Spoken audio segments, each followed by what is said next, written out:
malam ini kita mau ngambil yang rute malam biar ada pengalaman bagaimana kalau malam.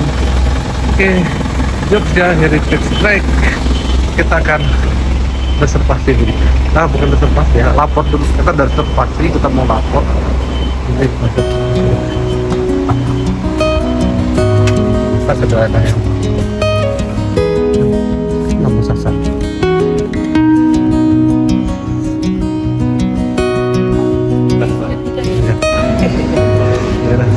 Bayar nih. Nanti royalti nanti. Gimana? Udah siap belum ini? Kalian mau kondangan? Sebentar Mas itu lagi. Halo Mas. Ketemu lagi kita.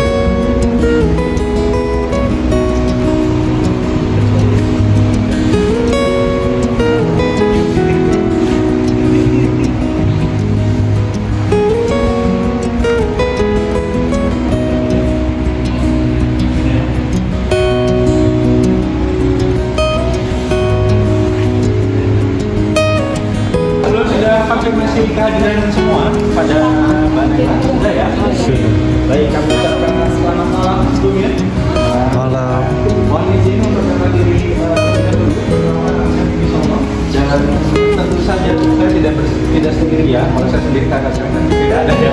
Nah, di sini kita juga dibersamai dengan Mas Adil selaku edukator juga, yang dimana nanti kita berdua akan menemani kakak sekalian dalam susur-susur kota Yogyakarta menggunakan Jogja Heritage Track. Jadi ini mobilnya ala-ala kereta api ya. Yang dimana di sini kakak sekalian pada kesempatan malam kali ini memilih rute Colonial Heritage ya, betul ya? Yang dimana Colonial Heritage ini kurang lebih memakan waktu perjalanan kurang lebih 60 hingga 90 menit tergantung situasi dan kondisi di jalanan ini. Dan seharusnya ini kita nanti ada stop point di Teras Malioboro 1, namun kondisi hujan. Nanti kita melihat kondisi terlebih dahulu di lapangan, apakah kita memungkinkan bisa turun atau tidak, karena ini juga menyangkut dari keselamatan kakak sekalian juga. Jadi nanti kita lihat situasi dan kondisi di jalan terlebih dahulu ya, seperti itu. Dan yang dimana pada kesempatan malam kali ini kita nanti akan melewati kawasan Tugu, melewati kawasan Margo Utama, kemudian Margo Mulyo, Malioboro, dan nanti juga kita akan melewati kawasan Kota Baru. Yang dimana beberapa kawasan yang tadi kami sebutkan itu sejatinya memiliki sejarah kolonialisme yang cukup baik ya, seperti itu yang mungkin kakak sekalian belum ketahui. Nah, karena perjalanan kita ini sangat memungkinkan tidak ada stop point, dan mungkin di sini kakak sekalian dari ke toilet terlebih dahulu, mungkin kalian persilahkan. Mau ke toilet dulu? Toiletnya nanti ada di sebelah kanan ya. Monggo silakan kalau mau ke toilet dulu. Kalau sudah pakai pampers. Nah, kalau sudah pakai pampers. Monggo silakan.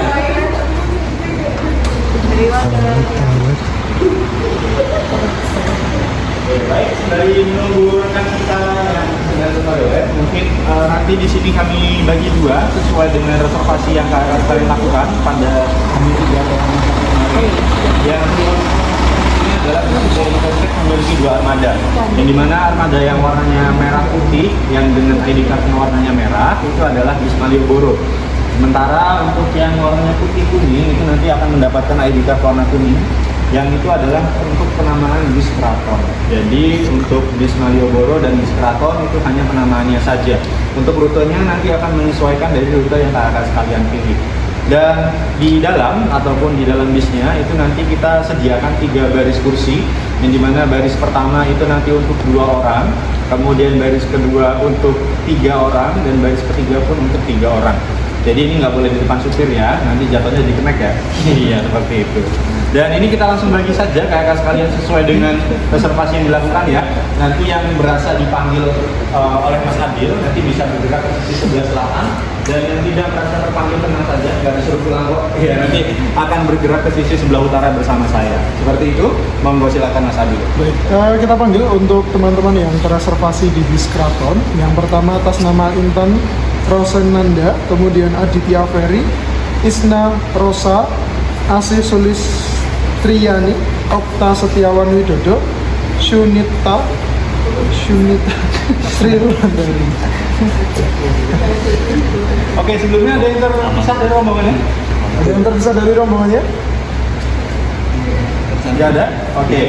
Ya, tidak terpanggil sama Mas Adil, mau bisa bergerak ke sini sebelah utara. Iya, tadi udah panggil. Ya, ini kami bagikan ID card dan mohon digunakan selama berkegiatan ya, silakan. Terima kasih, maaf Ya. Silakan. Bisa digunakan. Sebelumnya di sini sehat semua ya. Alhamdulillah. Karena beberapa minggu yang lalu ada yang semaput. Baik, sebelum berangkat perlu dicek kembali untuk barang bawaannya, jangan sampai ada yang tertinggal atau terjatuh. Kemudian yang bawa minum atau camilan silakan bisa dibawa, nanti bisa dinikmati di dalam bus. Apabila sudah ya sekali lagi di dalam bus ada 3 baris kursi, baris pertama untuk 2 orang, baris kedua dan ketiga untuk 3 orang. Yang 3. Apabila sudah siap memasuki atau sudah siap berangkat, kita persilakan untuk masuk ke dalam bus. Oh, silakan. Agak cepat ini takutnya Deras. Iya, deras. Kita beda. Oh, belakang sini. Kita yang ini ya, biru. Di sebelah sana. Oh, lewat sebelah. Lewat sana. Nggak bisa. Pintunya ketutup.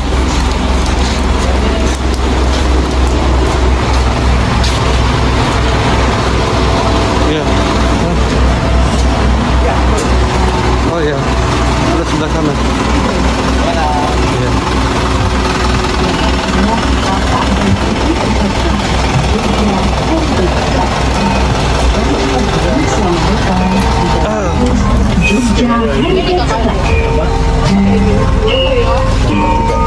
Bapak Ibu, pada rawuh diberikan kehormatan peserta Jogja Heritage Track. Ngaturaken sugeng rawuh wonten ing bus Jogja Heritage Track.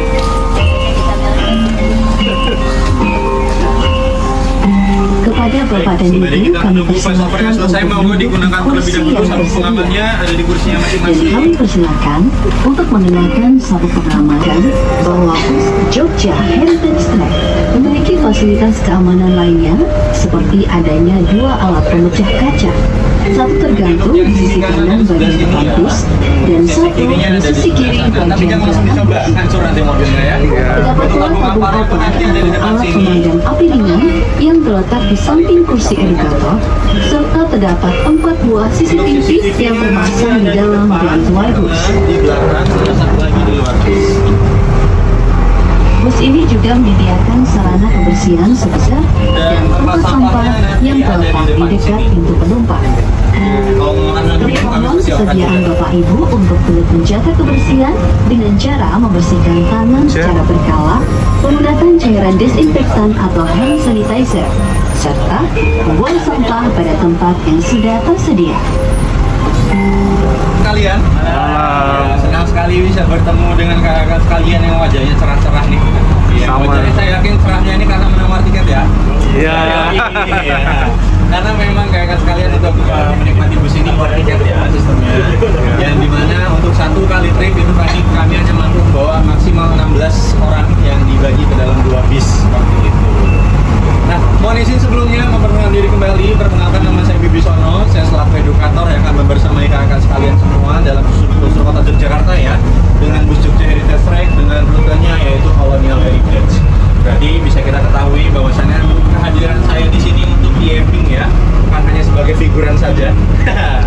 Saya akan yapping ataupun akan bercerita lebih banyak seputar sejarah kolonial yang ada di kawasan kota Yogyakarta itu sendiri. Namun tentunya saya tidak bertugas sendiri ya. Kalau saya bertugas sendiri, mobilnya jalannya gimana nih ya? Dan tentunya pada kesempatan malam kali ini kita juga dibersamai dengan Pak Budi selaku pramudi kita pada kesempatan malam kali ini. Dan karena Pak Budi tidak mungkin saya ajak perkenalan ke sini ya, kita say hello aja ke Pak Budi secara bersama-sama. Iya. Hitungan mundur mungkin kita mulai 3, 2, 1. Halo Pak Budi. Terima kasih Pak Budi. Terima kasih kakak sekalian. Dan perlu kami informasikan sebelumnya untuk bus Jogja Heritage Track ini adalah salah satu program unggulan dari Dinas Kebudayaan Pondok Kebudayaan Daerah Istimewa Yogyakarta, yang dimana dalam hal pendanaannya itu 100% didanai oleh Danais ataupun dana keistimewaan. Itulah yang menyebabkan kenapa kakak sekalian dalam reservasi tiket ataupun reservasi bus Jogja Heritage Track ini tidak dipungut biaya sama sekali karena sudah di cover full oleh Danais ataupun dana keistimewaan. Selain itu juga yang di cover oleh Danais yang dimiliki ataupun dikelola oleh Dinas Kebudayaan itu adalah Jogja Heritage Cycling. Yang berbeda kalau yang trek itu menggunakan bis, kalau yang cycling tentunya menggunakan Sepeda ya, betul sekali. Bukan menggunakan delman ya, bukan jangan pakai beca ya, kasihan nanti. Nah, di mana untuk Jogja Heritage Cycling ini kita adakan seminggu sekali dan war tiketnya itu hanya bisa dilakukan di hari Sabtu. Kalaupun bisa dilakukan di hari Selasa, Rabu, Kamis, Jumat, Sabtu, Minggu, itu tidak akan diprioritaskan karena kami memprioritaskan dari peserta yang reservasi di hari 7, yaitu di hari Sabtunya juga. Misalkan kakak sekalian mau daftar di minggu ini karena sudah penuh ya, itu pendaftarannya dari minggu kemarin. Begitupun juga untuk minggu depan, pendaftarannya dimulai di hari Sabtu ini. Nah, di mana untuk Jogja Heritage Cycling ini sebenarnya adalah program kembangan sih dari keberadaan Jogja Heritage Track ini. Kalau kakak sekalian perhatikan di bagian belakang itu ada space kosong, yang seharusnya space kosong itu adalah tempat untuk sepeda. Karena dulu untuk bus Jogja Heritage Track ini pada awalnya mengaspal, bahasanya mengaspal ya, mengaspal tahun 2022. Yang dimana konsep awalnya di situ kami mengajak peserta untuk ketika sampai di stop point kita sepedahan.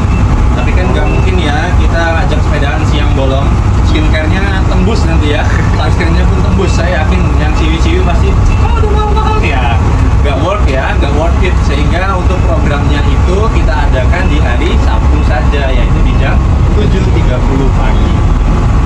Nantikan jika kakak sekalian ingin mencoba, karena untuk misinya ini beda. Kalau Jogja Heritage Track ini lebih memfokuskan tentang bagaimana pengenalan ataupun sosialisasi dari sumbu filosofi.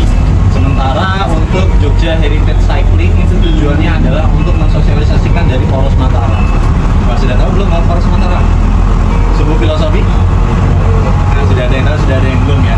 Saya spill dikit deh tentang sumbu filosofi. Di mana sumbu filosofi itu adalah satu garis lurus ya, yang menghubungkan antara yang sudah tahu tadi, menghubungkan antara mana sama mana? Rapiak, Pulau Gading, Rapiak, terus ada lagi? Tugu, Keraton. Ada lagi? Panggung, ada lagi? Cukup? Merapi sampai? Pantai Selatan. Bukan sampai Merauke?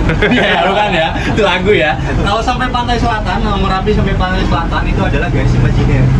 Berbeda ya, garis imaji ataupun garis khayalan. Sementara untuk sumbu filosofi itu adalah satu garis lurus yang menghubungkan antara Tugu, Keraton, dan Panggung Rapiak.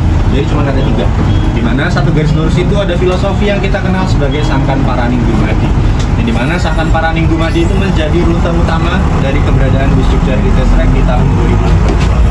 Kemudian barulah setelah sumbu filosofi ini ditetapkan sebagai warisan budaya dunia oleh UNESCO ya, akhirnya untuk bus Jogja Heritage Track ini melebarkan sayap, di mana untuk rutenya kami kembangkan dan total di tahun ini ada 6, yang dimana 3 rute utama tadi Sangkan Paraning Dumadi, dan Sangkaning Dumadi.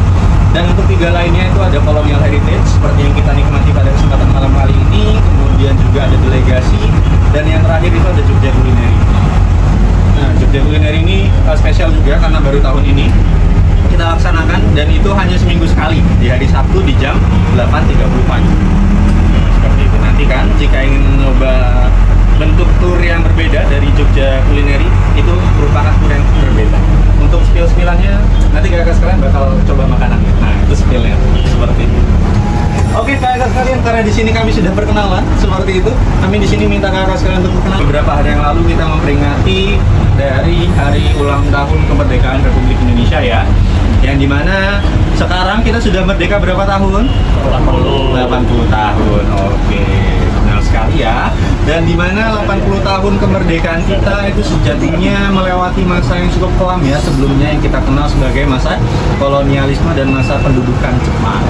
Nah, dimana sebelum kita lebih masuk ke dalam nih, saya punya kuis sedikit. Ada yang tahu nggak berapa negara yang pernah menjajah Indonesia? 2, 3, 4, 5, 6, 7, 8. Ya, seperti itu ya. Ayo cepat. Ada monggo bisa acungkan tangan. 4 ya. 4. Ada lagi?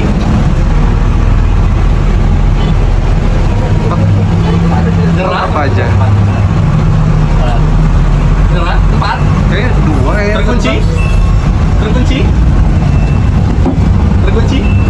Oke, jawabannya kurang tepat. Coba kita hitung bersama-sama ya. Yang kakak sekalian tahu deh, ada apa aja? Jepang, Portugis, Belanda,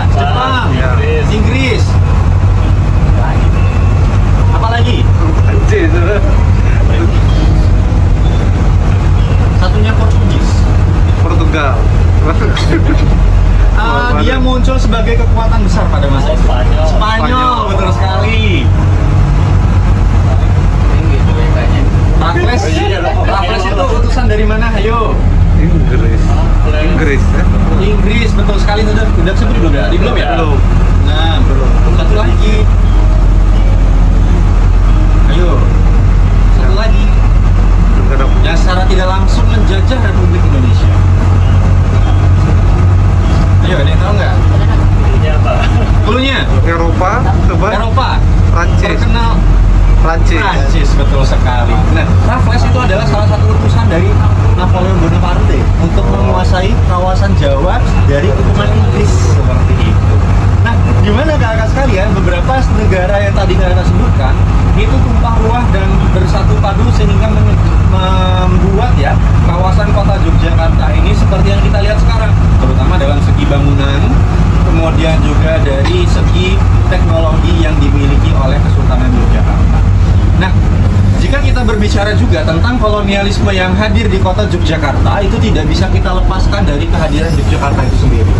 Mungkin kakak sekalian di sini tahu ya, kalau Keraton Yogyakarta itu berdiri atas dasar Perjanjian Giyanti pada tahun 1755. Yang dimana Perjanjian Giyanti ini adalah perjanjian yang memisahkan Keraton Mataram Islam yang dulunya gede menjadi dua kerajaan ya, yaitu Kerajaan Yogyakarta dan Kerajaan Surakarta. Betul sekali. Nah, dimana dua kerajaan ini mau tidak mau harus membagi nih dari masing-masing kekuasaan ataupun daerah yang mereka miliki untuk bisa digunakan sebagai lokasi dagang VOC. Perlu kita disclaimer dulu, VOC sama Belanda beda ya. Oh iya. Ada yang tahu bedanya apa? Dagang, Yang satu? dagang, Yang satu dagang, yang satu? pemerintah. Pemerintah, betul sekali. Jangan kebalik ya kakak sekalian. Jadi kita itu juga dulu dijajah sama kongsi dagang. Iya. Kita pernah dijajah sama kongsi dagang. Dan kita juga pernah dijajah sama pemerintahan. Nah, itu yang di sebelah tuh. Iya, nggak apa-apa. Say hello aja nggak masalah tuh. Nah, di mana kakak sekalian kehadiran kolonialisme ini bisa kita lihat coraknya dari keberadaan jembatan yang ada di belakang sana tuh. Jembatan ini itu adalah jembatan Kewek ataupun jembatan kereta Kewek ya. Dan sementara untuk yang di sebelah kiri kita ini adalah jembatan Kewek. Dan jalan ini yang kita lewati itu belum ada. Oh ya. Nah, jembatan Kewek itu ada yang tahu nggak namanya dari apa? Dari kata kerwek. Jadi orang-orang Jawa dulu untuk menyebut istilah dari bahasa asing agak sulitan. Dari kerwek jadi kewek. Jadi dari anim jadi bukan anime ya, belum ada anime. Orang-orang Jawa belum kenal anime. Jadi anim, dari lodge jadi loji. Oh ya. Nah, di mana beberapa yang saya sebutkan tadi itu juga merupakan salah satu produk budaya dari masa kolonialisme yang sebelumnya itu belum ada pada masa sebelum-sebelumnya. Nah, berbicara lagi seputar peninggalan kolonialisme yang hadir di kawasan sekitar Malioboro ini ada 3 bangunan yang besar. Yang dimana kalau yang di utara itu adalah kawasan Hotel Tugu, bergerak ke sisi barat dikit ada Stasiun Tugu, dan yang di sebelah kiri kita ini adalah Hotel Gradina Garuda. Dan itu prasasti yang itu, nah ini adalah prasasti yang dimana pada tahun 1949 pernah dijadikan oleh Sri Sultan Hamengkubuwono ke-9 sebagai tapal batas kota Yogyakarta. Jangan dibayangkan kota Yogyakarta seluas samudera yang sekarang ya, walaupun masih kecil sih ya. Nah, dimana dulu batas kota Yogyakarta cuma sampai Jalan Malioboro. Dan kalau bergerak ke selatan itu sampai kawasan Pamungkas ya saja.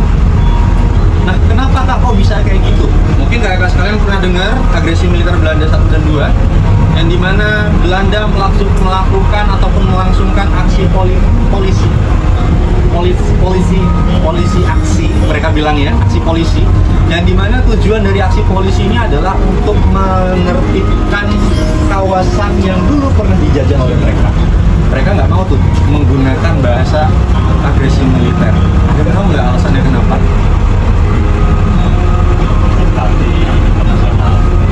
Untuk menarik simpati internasional. Ada lagi?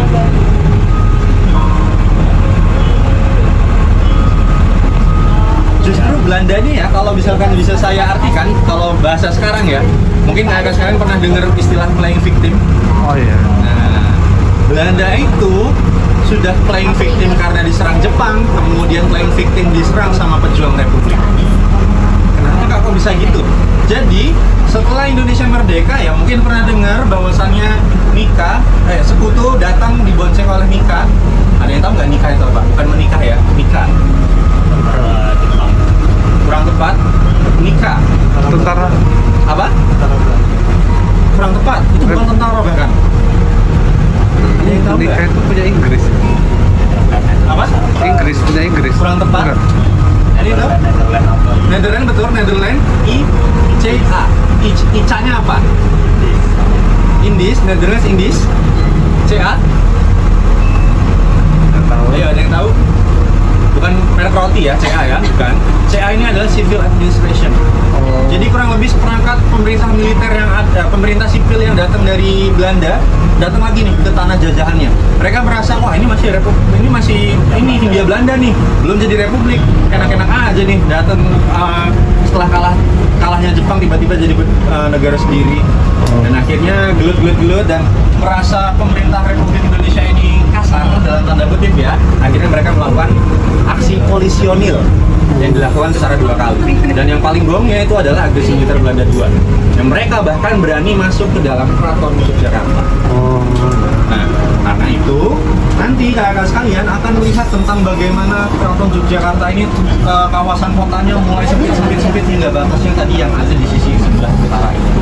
Nah, kehadiran tugu yang ada di sana pun itu adalah tentang bagaimana Sri Sultan menjamin orang-orang Belanda yang mau pulang kembali ke Belanda ya, nggak bakal ditembak, nggak bakal mati. Kalau ada pun yang mati, saya tanggungannya. Begitu isi prasasti yang tadi kita sadar. Itulah salah satu bentuk legitimasi bagaimana si Sultan ini menjamin, dan itulah alasan kenapa pemerintah Republik Indonesia dari Batavia ataupun dari Jakarta ya pindah ke Yogyakarta. Alasannya karena itu, karena mengikuti usul dari Sri Sultan.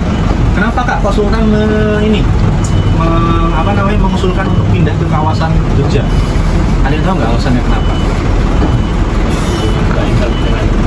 Hubungan baik dengan Belanda, dan karena Belanda itu mengakui bahwasannya Kasultanan Ngayogyakarta Hadiningrat ataupun Nagari Ngayogyakarta Hadiningrat itu adalah negara yang berdaulat.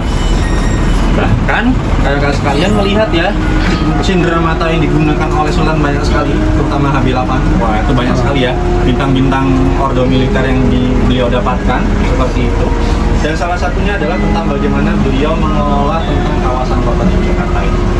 Dan sekarang kita berada di Teras Malioboro 1 ya, yang dimana Teras Malioboro 1 ini dulu adalah bioskop ya. Bioskop apa? Ada yang tahu? Ini dulu adalah bioskop Indra. Indra itu bukan mengacu pada dewa, tapi mengacu pada singkatan Indonesia Raya. Seperti itu. Monggo kita bisa tonton terlebih dahulu ya.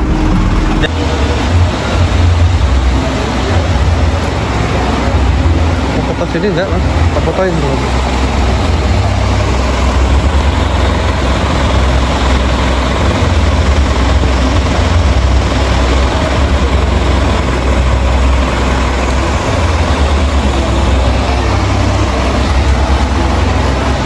Fotoin kalau foto di sini.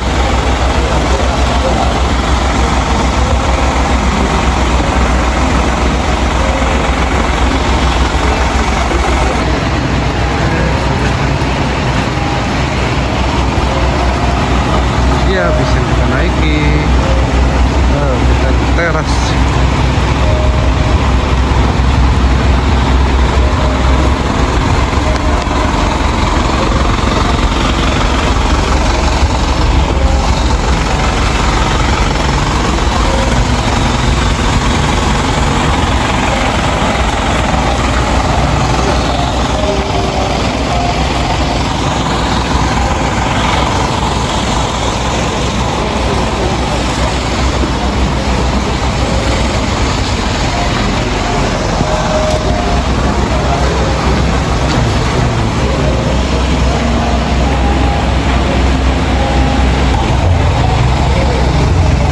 Kembali masuk ke bis setelah di teras.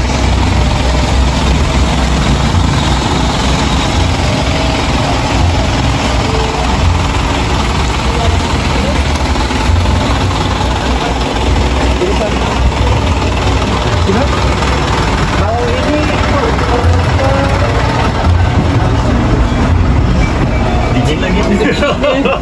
Dingin ya. Habis dari luar dingin lagi. Dinas Kebudayaan dengan pemerintah daerah Istimewa Yogyakarta mengambil alih dan kemudian dijadikan sebagai sebuah solusi dari kehadiran para pedagang kaki lima ya yang ada di sekitar Jalan Malioboro, itu kemudian direlokasi ke kawasan dari teras Malioboro 1. Kalau teras Malioboro 2 sekarang itu menempati kawasan dari rumah Kapitan Tionghoa namanya Tanjung Sing. Nah, itu beliau rumah beliau yang sudah tidak berbentuk lagi karena sisa tanahnya doang ya, itu kemudian dibangun kembali oleh Dinas Koperasi, Dinas Perdagangan dan pemerintah dan Dinas Kebudayaan itu kolab dan akhirnya menghasilkan teras Malioboro 2. Ada lagi mungkin? Atau sudah menjawab? Pendek ya. Gimana? Saya masih pertanyaannya. Ya. Itu keluarga Cina itu yang ada di sini. Oh iya, betul. Itu ada sejarahnya. Kenapa kok rekan-rekan kita yang Tionghoa itu tidak boleh memiliki tanah sejatinya yang ada di kawasan Yogyakarta? Sebenarnya itu mengacu pada Undang-Undang Agraria. Yang kenapa? Yang dimana? Saya izin pakai laser ya. Untuk arsitektur Indis itu adalah tentang bagaimana memadu-madankan antar konsep dari arsitektur Jawa dengan arsitektur Eropa. Arsitektur Jawanya dari mana tuh Pak? Dari keberadaan ini yang kita kenal sebagai teras. Sejatinya teras ini itu adalah pengganti dari keberadaan pendopo. Yang dimana setahu yang kita ketahui ya, pendopo itu difungsikan untuk ada yang tahu? Kumpul, pertemuan ada lagi? Santai. Buat santai ada lagi? Lebih spesifiknya untuk menjamu tamu dan spesifiknya lagi tamu yang nggak dikenal. Itu dijamu di depan di kawasan pendopo. Nanti jika sudah ada tamu yang kita kenal secara kerabatan ataupun yang sudah kancel ataupun kawan kental ya, itu nanti akan dimasuk ke dalam. Nah, untuk rumahnya itu, nah ini nih di sebelah kiri kita nih. Ada ya? Nah ini nih gelap ya. Nah ini nih. Maksud saya, nah ini nih. Oh iya. Ini adalah pengganti dari pendopo itu kakak sekalian.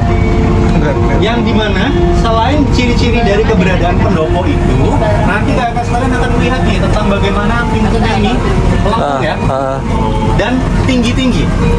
Tujuannya itu adalah untuk apa? Untuk memudahkan sirkulasi udara yang lebih banyak masuk ke dalam kawasan. Karena balik lagi mereka nggak tahan panas. Iya seperti itu. Nah selain itu juga tutup ya. Nah selain itu juga nanti untuk bangunan-bangunan lama ya, terutama di bagian segitiganya ini atap kampung ini. Iya. Atap kampung ini biasanya nanti ada tambahan panah untuk dekoratif aja sebenarnya. Seperti itu. Nah yang lebih membedakan antara bangunan Indis ya yang ada di kawasan Kota Baru dengan kawasan yang lain, kalau untuk kawasan di luar Kota Baru itu jarang banget ada yang menggunakan cerobong semu. Tahu cerobong semu? Konsepnya seperti cerobong asap, tapi nggak ada tempat bakar api. Itu tujuannya untuk apa? Supaya anginnya masuk. Nah, untuk memprevent ataupun mengantisipasi dari hewan-hewan lain ya masuk ke dalam, itu kemudian mereka menggunakan jendela model kerpiak. Ada yang tahu jendela model kerpiak? Seperti itu jendela itu. Nih, ini jendela kerpiak yang dia berlapis-lapis yang biasanya di jendela itu ya. Itu tujuannya adalah untuk memprevent ataupun mengantisipasi dari serangga masuk, insek masuk, dan tapi itu juga bisa udara masuk. Seperti itu. Sehingga ini adalah salah satu bentuk upaya bagaimana orang-orang Belanda mau nggak mau harus beradaptasi di kawasan tanah jajahan. Sehingga itulah yang menyebabkan mereka membentuk nih. Dan sebenarnya juga berdasar ya kenapa mereka itu menciptakan kawasan yang berkumpul dengan orang-orangnya. Karena mereka nggak mau orang-orang yang ada di dalam kawasan mereka itu sakitnya karena hal-hal konyol, terutama panas dan nyamuk. Seperti itu. Nah, selain itu juga nanti jika kakak sekalian lihat di sini ya, biasanya untuk pondasi itu menggunakan batu kali. Kenapa kak kok pakai batu kali? Ini seperti konsep simpel seperti kakak sekalian mungkin pernah minum air dari kendi. Kendi yang teko itu. Iya. Ketika sekalian masukkan air 1 liter, yang keluar nggak 1 liter? Benar? Nggak tahu ya? Itu konsepnya tentang bagaimana dinding dari teko itu menyerap sebagian dari air yang ada. Proses itu namanya adalah proses kapilarisasi.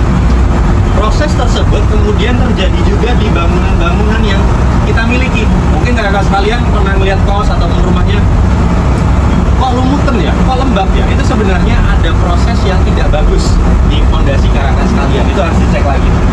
Nah, kalau dulu orang-orang Belanda sengaja buat kayak gitu, tujuannya supaya menjadi AC alami, bisa bikin lembab. Betul sekali. Nah, di mana nanti diharapkan karena kita sering hujan ya seperti sekarang, air masuk nanti bisa naik lagi melalui proses kapilarisasi. Proses itu kemudian nanti akan mengisi bagian dari badan bangunan, yang dimana nanti diharapkan konsepnya itu akan mudah menangkap hawa ruangan ataupun suhu ruangan yang ada di sekitar supaya tetap terperangkap tuh. Walaupun itu nanti hujan, untuk besoknya siang ataupun paginya panas, itu masih bisa adem. Kalau misalkan malam, di situ bisa tetap hangat. Seperti itu konsepnya. Nah, mungkin sampai di sini ada yang ditanyakan kakak sekalian mengenai apa yang saya sebutkan tadi?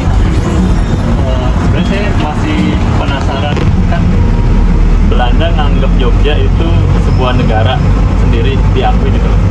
Cuma kok ada tentara Belanda, ada kok di kawasan Jogja tuh ada yang saya kesannya kayak Belanda sebagian menguasai daerah Jogja gitu. Oke. Konsepnya gitu sih, negara diakui tapi kayak punya perwakilan di negara tersebut. Kan kalau perwakilan ada kata terangnya. Oke. Oh ini kayak ya betul. Itu gimana sih konsepnya? Oke, saya paham.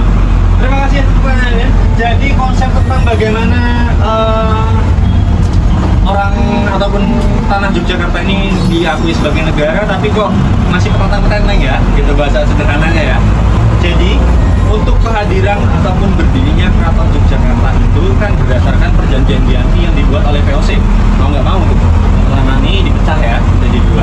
Nah, yang dimana untuk meredam situasi supaya kerajaan ini nggak menyatu dan kemudian masing-masing kerajaan ini nggak memberontak, akhirnya hadirlah berbagai kebutuhan persenjataan ataupun militer itu sendiri, seperti kehadiran benteng, kemudian kehadiran bangunan residen dan lain sebagainya ya. Itu sejatinya adalah tentang bagaimana dari orang-orang Belanda dan pemerintah kolonial Hindia Belanda untuk memprevent hal-hal yang tidak diinginkan terjadi. Seperti itu. Dan salah satu yang paling mengikat itu adalah kontrak politik. Jadi sebelum raja-raja seluruh Nusantara itu ada kontrak politik. Kontrak politiknya itu mencakup tentang apa sih yang harus dilakukan masing-masing raja, terutama kalau di Jogja ya.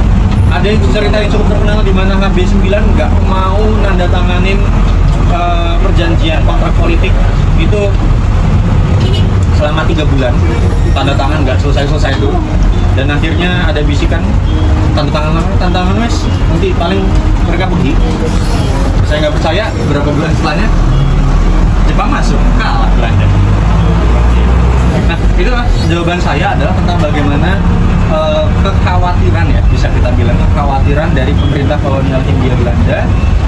Walaupun ini negara besti nih, besti ye gitu, itu tetap harus dikontrol supaya tidak ada kegaduhan yang konyol yang menyebabkan kerugian dari Belanda.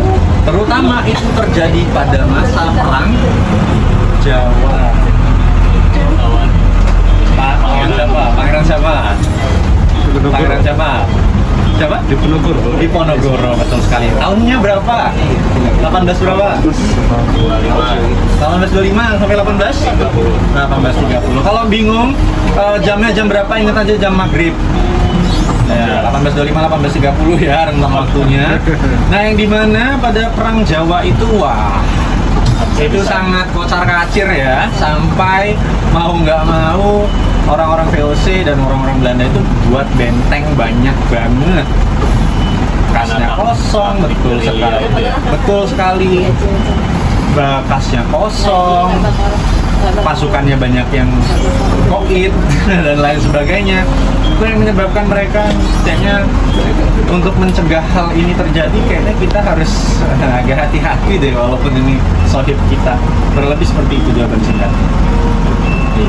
Yang senang hati. Ada lagi mungkin sebelum kita turun yang ingin disampaikan? Tidak ada? Baik. Jika tidak ada, kakak sekalian, terlalu cepat. Tripnya terlalu cepat. Iya, betul ya. Tripnya terlalu cepat, tapi ini hampir 1 jam, ya seperti itu ya. Yang dimana kakak sekalian monggo nanti kalau misalnya nikmati trip yang agak panjang dan bahkan panjang banget, itu bisa reservasi yang rute sampai Parangin Dumadi. Itu 2 jam. Bahkan sampai ada yang 3 jam. Kalau sepedaan berapa lama? Kalau sepedahan itu 4 jam. Oh, lama. Iya, lama. Karena sepedahan ya, nggak mungkin kita sepedahan tiba-tiba 15 menit sampai ya, seperti itu. Sini juga. Untuk titik kumpul, nah iya, kalau untuk sepeda itu ada 2 lokasi yang berbeda. Yang pertama ada di Kota Gede dan ada di Pleret. Nah, nanti ketika kakak sekalian telah mendapatkan pesan konfirmasi di hari Jumat, karena kita konfirmasinya H-1 ya sebelum keberangkatan, itu nanti akan diberitahu lokasinya di mana. Dan masing-masing lokasi itu kita punya 4 rute. Nah, nanti 4 rute itu diacak.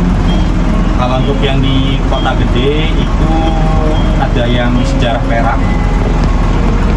Betul. Kalau untuk yang saya ingat ya, rute favorit saya, kalau yang di Pleret itu adalah aspek religi ya, ya itulah aspek religi dari masa Mataram Islam. Sepedanya di provide, kita tinggal Di provide, iya, tenang saja, nanti kakak sekalian akan